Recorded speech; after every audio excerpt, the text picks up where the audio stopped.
This is the Shimano MT520 brake set, a budget brake set that was quietly launched back in 2019 toward the growing e-bike market at the time. And it turns out that a lot of the things that make for a good e-bike brake make for an excellent long travel mountain bike brake. So today I'm going to take you on a tour of the MT520s to show you all of their quirks and features. And then I'm going to take it out on the trail and let you know why I think it is the best brake set, performance per dollar, that money can buy today. I've borrowed these brakes from a viewer of this channel, who also happens to live with me and be my partner. But previously I had actually purchased a set of these brakes and they were on a complete bike that I chose to ride for an entire year. I have no professional affiliation with Shimano, they're not compensating me in any way, they don't know this video is being made, and they probably wouldn't even care anyway.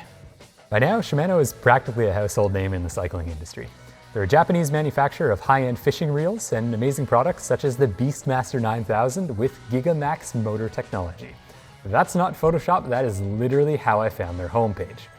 Now, in true Japanese mega corporation style, they also make something completely unrelated, and that happens to be a line of low high-end cycling components.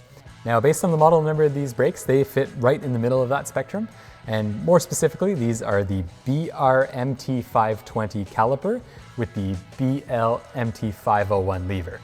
Let's not get too catchy there, Shimano. More commonly, these are referred to as the MT520 brake set or just the 520s. These MT520s are 4-piston Shimano brakes. They use Shimano branded mineral oil. They typically come with non-finned metallic DO2S brake pads, which is good because that's where I find the sweet spot for performance for Shimano is. They were launched back in 2019, and when they were launched, they were the cheapest 4-piston brake that Shimano had to offer. That honor has since been superseded by the BR MT420s, but at only 10 freedoms cheaper per side, they've made some compromises that I don't really think make them worth considering these days. When I owned these brakes, I paid an industry standard deal for a complete bike, and they happen to have them installed. It's hard to find a retail price on them, but they appear to be around 109 Canadian, which is roughly 132 euros or 145 freedoms. One of the first things you'll notice about these brakes is that they only say Shimano on them. They don't say SLX, XT, XTR, anything like that. Now, the first clue is in the product numbering. So typically with Shimano, the 9 series is XTR, the 8 is XT, SLX, Dior, and then 5 is usually not named. So that makes these a non-series brake. Inherently, this isn't a big deal, but it gives you an idea of how Shimano positions it within their product lineup. Back when I owned these brakes, the setup process was very classic Shimano. The front lever was cut and bled to the correct length right from the factory, so I actually didn't have to do anything. The rear hose was slightly too long, so I did have to cut it and bleed it, but there was nothing atypical to mention. I mean, if you bled a Shimano brake, you bled a Shimano brake, and you know exactly how it works. The only difference is that these have a tooled reach adjust, so I did have to use an Allen key to dial in or out the lever's feel. Now, keen-eyed viewers of the channel will know that the bike that I rode these brakes on for a year was a bike just like this one. And that bike I put about 1,400 kilometers on, and roughly 100,000 meters of climbing and descending. So roughly to and from the edge of space on these brakes. And I like them a lot. I like them so much, in fact, that I decided to do a video about these brakes and tell you about the value proposition that they offer to the average rider. Let me know in the comments below what you think the best value brake is and why it's these ones. Now it's time to show you what these MT520s can do on the trail and also put them through the Dale scale. Starting with the SENDY categories in performance, the Shimano MT520s are excellent. The MT501 lever shape and lever feel are immediately familiar and consistent across the majority of high-end Shimano brakes. Given the price point, they are missing the dimpled lever blade for increased finger grip, but ultimately that doesn't affect performance very much. Because they were designed with the e-bike crowd in mind, there is more than enough power available for steep, long, sustained descents. If you're really pushing the pace, the levers will pump outward as they heat up. It's definitely noticeable, but it's never something I've found to be an issue since it is relatively minor. I've never experienced any brake fade personally, but I only weigh about 62 kilograms. The bite point is well defined, and the lighter than average lever feel will leave you feeling less fatigued between the tape. If you were blindfolded, you'd be hard pressed to notice any difference between these budget brakes than their often much more expensive named siblings. In a whole season of riding, I've never experienced any wandering bite points, something that I cannot say for XTR for example. The biggest downside is that these MT520s, like all Shimano brakes, suffer from some temperature sensitivity. Once the temperature drops below freezing, the mineral oil in these brakes starts to thicken up and the performance starts to degrade, resulting in a spongier feel, quicker lever pump, and an increased likelihood of rotor drag. The opposite is also true, where the performance of these brakes is also affected by hot weather or hot storage conditions. It is important to note that these brakes perform very consistently at any given temperature, but inconsistently between different temperatures. So once you've calibrated your brain, on any given day, they won't be an issue. You just need the quick adjustment period. Overall, their performance is very good. If they were more consistent and didn't have any noticeable lever pump, then they'd score a perfect 10. But the temperature inconsistency is enough to bring them down to a very solid 8 out of 10 for performance. Next up, we have invisibility, which is a measure of how often you have to think about a component as you're riding down the trail. The best components are the ones that you never have to think about and allow you to fully concentrate on the ride itself. These brakes are excellent here. You almost never have to service them and they perform very consistently at a given temperature. I've never experienced a wandering bite point and the lever pump does not detract from focusing on the trail. Where these lose a couple of points is through their temperature sensitivity. And as I mentioned a minute ago, these brakes are very consistent at any given temperature. But if you go out for a shorter ride or ride a lot between drastically changing temperature conditions, you'll have to go through a quick mental calibration process before ignoring these brakes completely. Although a minor annoyance, after the first few braking sections on each of these rides, these brakes become all but completely invisible and score an almost perfect 9 out of 10 in this category. Next up, we have adjustability. The MT501 lever is slightly below average for adjustability, but that should not be a surprise given its budget brake positioning. These levers feature a tooled reach adjustment, the cheapest Shimano brake lever to do so, and it remains easily accessible at all times. Since these brakes were launched back in 2019, they have compatibility with 𝙎𝙬𝙾𝙍𝙎 shifter mounts, which is for the previous generation of 11-speed Shimano drivetrains. It would be nice to have a direct mount option or adapter available for 12-speed 𝙎𝙬𝙾EV shifters, something that the more recently refreshed MT520 brake set has, as that would allow for lateral adjustment of the 12-speed shifter relative to this lever if they find themselves in an interfering position. Of course, being the Shimano product, there is no integration with SRAM shifters. The hinged clamp with a release pin is a nice detail at this low price point, as you won't have to adjust your shifter, dropper lever, or grips to install or remove this lever from the bar.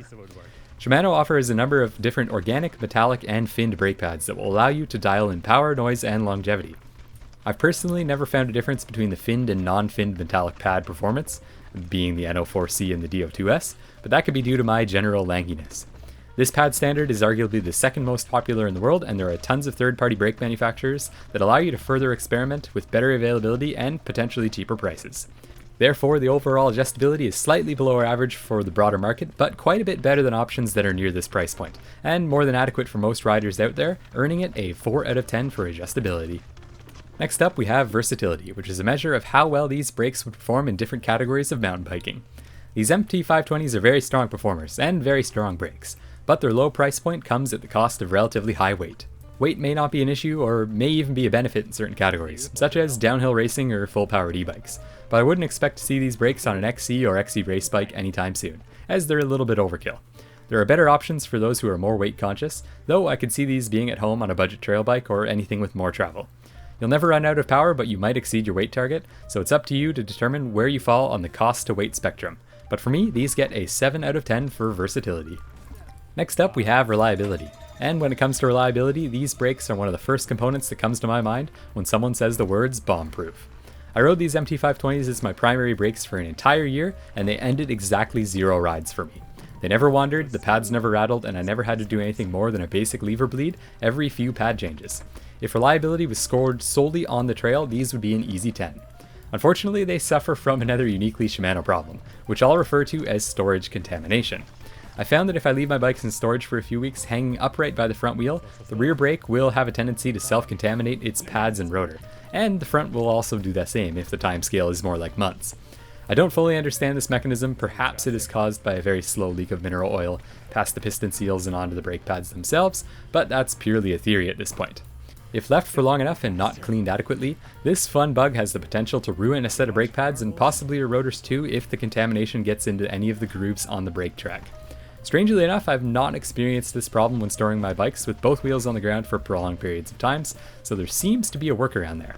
I've also never experienced this with any non-Shimano brakes left hanging upright for equal amounts of time. More testing required, I suppose. This brings the reliability down to a very solid 8 out of 10, which could easily change with further testing and research on this specific issue. Next up is serviceability, which is a measure of how easy, frequently, and time-consuming it is to perform basic maintenance, and how readily available spare parts are if there is a substantial incident that requires them. Routine service represents 60% of this category, and exceptions represent a very generous 40%. Bleeding the MT520s is extremely average in terms of difficulty and time required.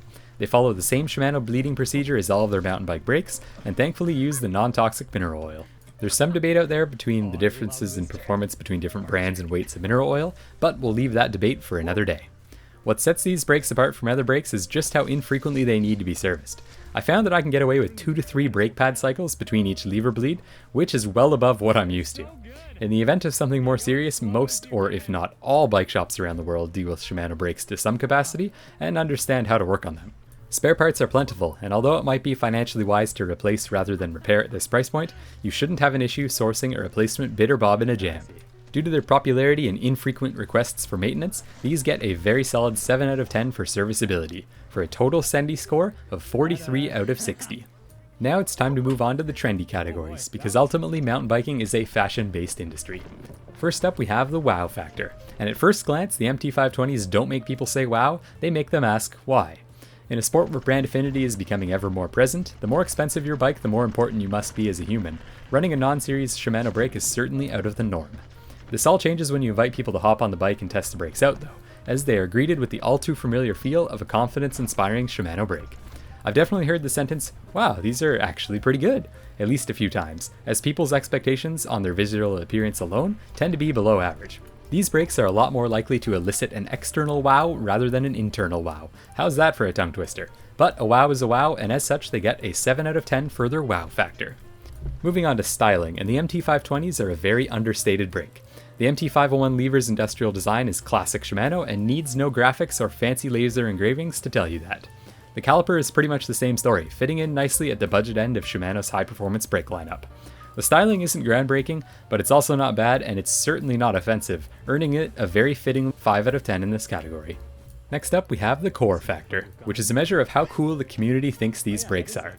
Shimano is a household name at this point, and most people are extremely neutral in feeling an opinion when it comes to their core line of products. Shimano also manufactures a lot of very cheap components at the bottom end of the industry, many of which have no catchy name and are not part of any series or lineup.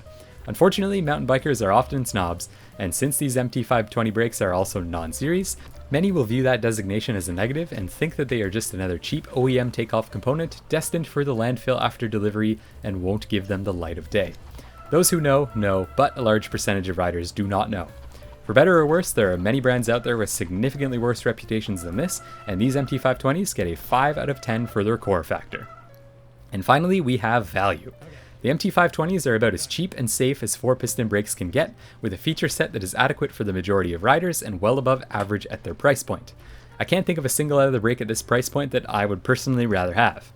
These brakes have absolutely zero collectability and minimal resale value. They are purely a workhorse designed to give you the maximum performance for every dollar spent, at the expense of being slightly overweight. You almost never have to think about them, and they just work. All things considered, I genuinely believe that these are the best value brakes that money can buy, hitting the perfect sweet spot in price, performance, and reliability for the trifecta. And as such, they get a perfect 10 out of 10 for value. This brings the total trendy score up to 26 out of 40. Add it all together and the total is 69 out of 100, which places them here among other components that I've reviewed. Compared to the Intend Trinities, the Intends have the edge on performance and invisibility.